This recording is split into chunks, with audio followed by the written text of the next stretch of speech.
Hi, this is Michael Buckoff from BetterTOEFLScores.com, and today I am interviewing Susan Yang, and she scored on the computer-based TOEFL 247 out of 300, and the iBT, or the TOEFL iBT, this is equivalent to a 99 out of 120.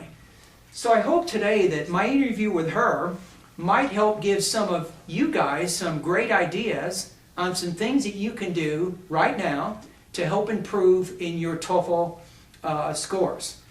So first of all, Susan, I wanted to ask you a little bit about your educational background. Okay, actually I was in Korea at the time, and then I studied junior high school, and then I just came here for my study abroad. And then I went to Pasadena City College for the 3 years, and then I transferred to Cal State Los Angeles. And then I graduated from that school last year. Wow, congratulations. Thank you. Can you talk a little bit about, I know that you're working with international students who come from Korea. Yes. And the program is called Chorus. Could you tell us a little bit about what that program is? Okay, sure. Chorus education is in Seoul, Korea, and actually they are helping for students who are interested in coming for the study abroad in USA, and they just provide their communication skills and English skills and language, something like that. And then we helping the students here who came from the course education, and we are providing their advising and everything like they need. Yeah. So I'm working as a coordinator, helper, or counselor. All right. Yeah. And I know you guys are doing a pretty good job of, I've personally had a chance to meet many of these students, and they have come into our intensive English program here at Cal State University San Bernardino, and now they are full-time students getting their undergraduate degrees here at this university. So you guys are doing a wonderful job with that. Okay, let's talk about the TOEFL test now. Okay. Now, in terms of getting your high score, my first question is, how many times did you have to take the test before you got the score you wanted? I took the test 3 times. Okay. Yes. And when you took it the first time versus the second time, I know your third time, your score was 99.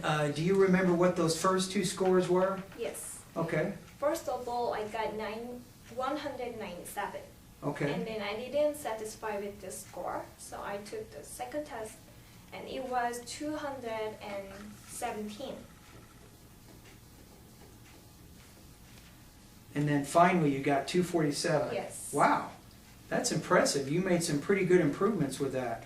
Now, over what period of time was your first score of 197 versus your final score of 247? How long did that take to go from 197 to 247? 6 months. Okay. Wow, that's pretty fast. You made some remarkable progress there. Now, an important factor for students is students have to have a goal. They have to know why they want to take this test. So when you first decided that you wanted to take this test, what was your motivation? Why did you want to take the TOEFL test? Okay, when I was 17 years old, I saw a movie, Patch Adams. It was a true story about a doctor. Oh yeah, I know that movie. And then I was so touched by that movie, and then I decided to go to study abroad for myself. So I told people, like, I'm going to go study abroad in the USA, just like Patch Adams, and then I will be a lawyer, something like that. At that time, I was dreaming about a lawyer. So I had my goal, because I need to go to USA, and then I need to get good score about TOEFL, because I'm an international student, and they require it. So I studied a lot. Wow.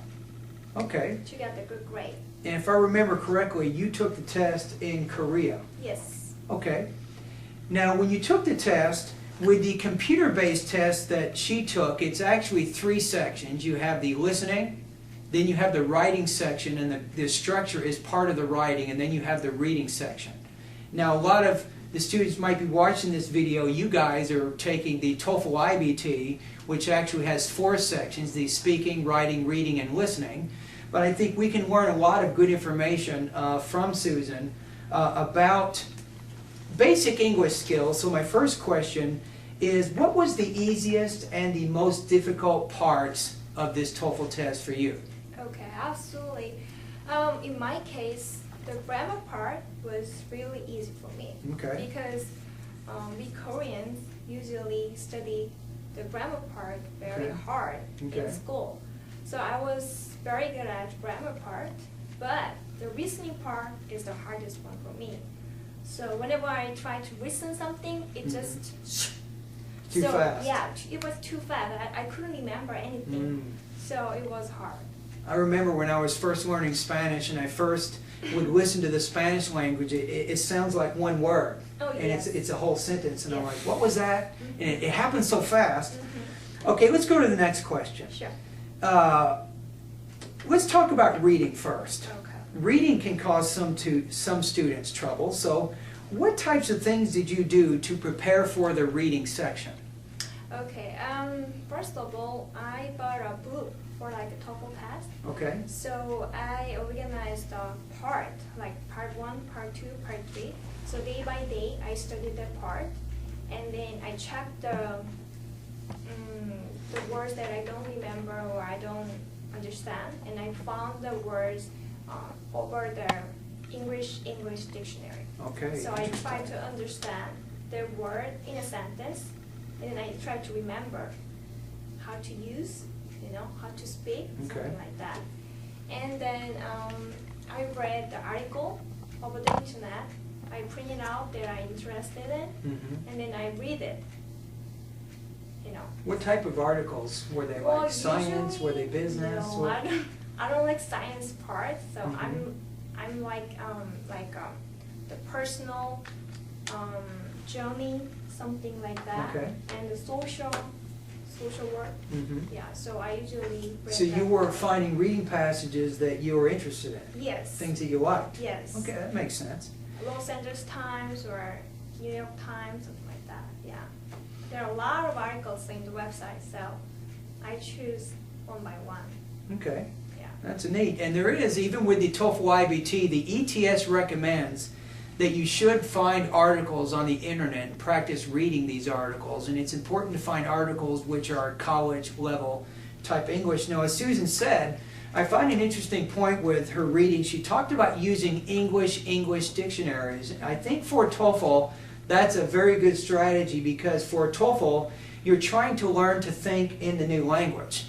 So in order to score high on the test, I think using English dictionaries, it helps Susan and other students. You will actually translate less, and you begin to think more fluently in the new language. So that's actually a really good suggestion for our students. Okay, let's talk about writing now. Okay. Some students, I'm going to be honest with you, they would rather go to the dentist than to write a paper. And students, a lot of them do not like writing at all. Now, I teach English 101, I teach English 306, so I get a lot of writing students every quarter, so I try to make it as fun as I can, but nevertheless, it is a struggle. So my question here is, what did you do to help prepare for the writing part of the TOEFL? Okay. Personally, I really like writing in Korea. And then for English, because this is another language, it was hard. So I asked, my difficulty to my teacher, and he told me that I need to practice the TOEFL writing. I just set the time for 30 minutes, and then every day I wrote 3 essays in the topic. I just choose the topic in the topic. It was like a 187 or something like that. So every day, 3 topics, I wrote it, set the time, and then I wrote my time, because sometimes I consume like 1 hour, even 1 hour for one topic. That's right. With ETS, there are 187 different, I've seen them posted on the internet. There's 187, they call them personal experience type writing topics. And it is common when students are practicing for the independent writing part of the test to practice these writing prompts, because it's likely you're going to see one of these on the test. So it makes sense. Yeah. And then I practiced it, and I tried to brainstorming myself like quickly So after that, I could finish on time my writing. Even sometimes I have some 3 minutes or 4 minutes free time after finishing the writing. Wow. Yeah, and then after that, I submit my writing to my American friends or the teacher. Okay. So they just correct me. Yeah, so I saw the correction and then, oh, this is my weakest part. So I try to fix it and remember. Okay. Yes. Good suggestions. Now, as you students maybe picked up from Susan, learning writing takes practice. It's a regular, consistent study pattern. As Susan was saying, you know, she practiced writing 3 essays a day. She worked really hard on trying to write these essays within the 30-minute time constraint. Even you got to the point where you could do it maybe in 25 or 26 minutes, and that helps give her maybe 3 or 4 minutes at the end of the essay to actually edit her writing, to kind of check it to make sure there's not too many grammar errors. And another good suggestion that you mentioned is sometimes it is important to have an ESL professional look at the actual writing to give you some tips. But even using native speakers, she would get native speakers to look at her writing because, let's face it, your first language is Korean, right?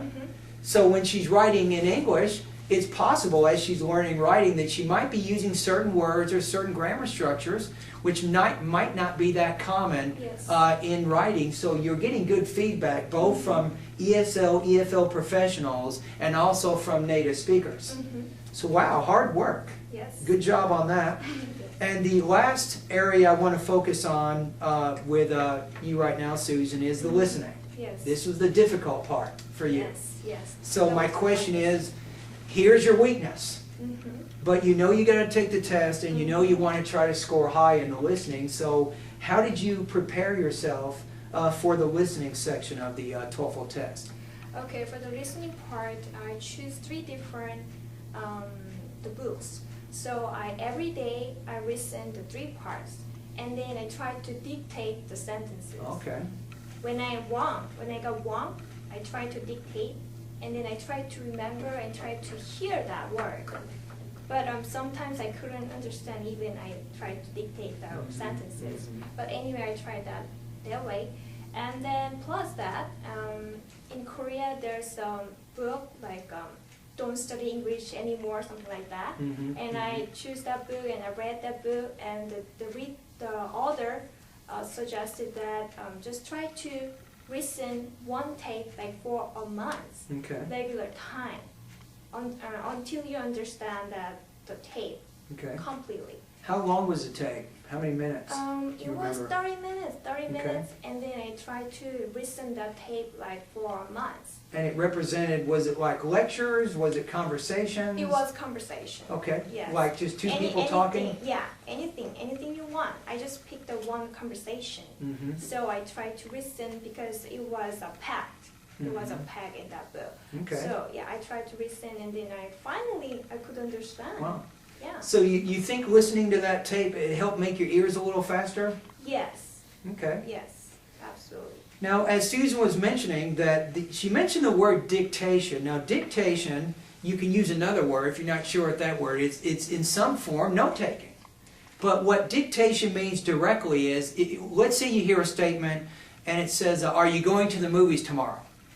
And what Susan would do is she would listen to that statement and she would try to write down exactly what she just heard.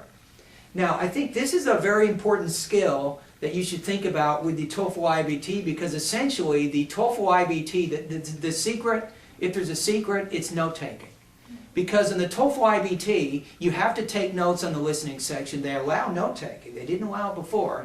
But you also need to take notes on the reading passages that you read, which is also important. And even during the writing section, when you're reading and listening, you do need to take down notes there so that you can compile these notes and you can respond either by writing or by speaking, or you can answer listening questions.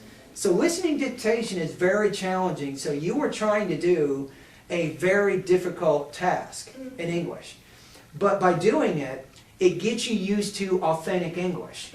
So you get used to hearing casual conversational English, which is very fast. Yes. But most people tell me when they hear the TOEFL, it's also very fast.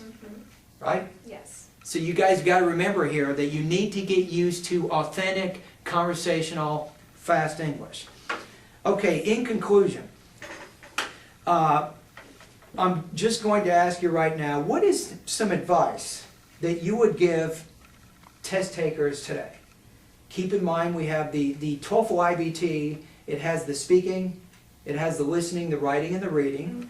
If you could talk to them right now and say, here maybe are some 3 things or 2 things or 4 things that are very important to help you get that high score today, what would you tell them? Okay, the most important thing to study TOEFL test, you have to set regular time for your goal. And then you have to try regularly study English.